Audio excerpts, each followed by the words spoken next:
আজকে রান্নাপ্রেমীদের জন্য নিয়ে আসলাম একটি মজাদার এবং মাথা নষ্ট করা ভর্তা রেসিপি।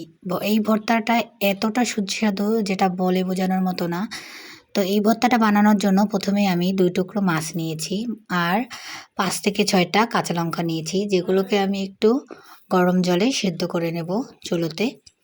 তো এটা সেদ্ধ করা হয়ে গেলে তারপরে আমি শিলনোড়ার ভিতরে রসুন দিয়ে দিব প্রায় 10-12 টুকরোর মতো।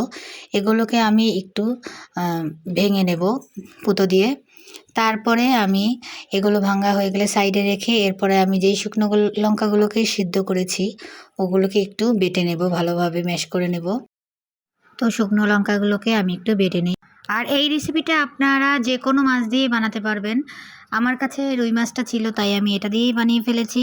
ভর্তাটা যদি আপনি আমার রেসিপিটা দেখে বানাতে চান তাহলে আপনারা যে কোনো মাছ ব্যবহার করতে পারবেন, কিন্তু যেরকম দিয়েছি ওভাবেই যদি বানান তাহলে ভর্তাটা নিশ্চয়ই স্বাদ হবে।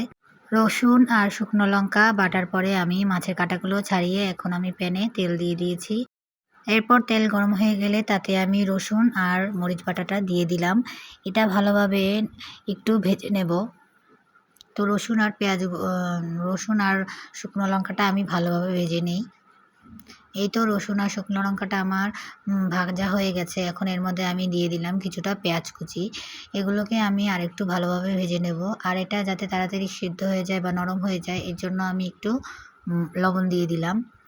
তাতে করে এটা আমার তাড়াতাড়ি নরম হয়ে যাবে। এই তো পেঁয়াজ ভাজাটাও হয়ে গেছে।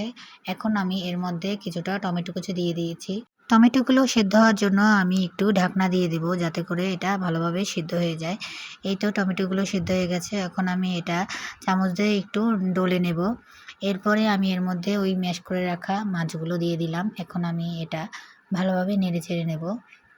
কিছুক্ষণ নাড়াচাড়া দেওয়ার পরে আমি এর মধ্যে একটু দিয়ে দিলাম ধনিয়ার গুঁড়ো, সামান্য জিরার গুঁড়ো আর সামান্য হলুদ গুঁড়ো দিয়ে এটাকে আমি আরও কিছুক্ষণ নেড়েচেড়ে নেব।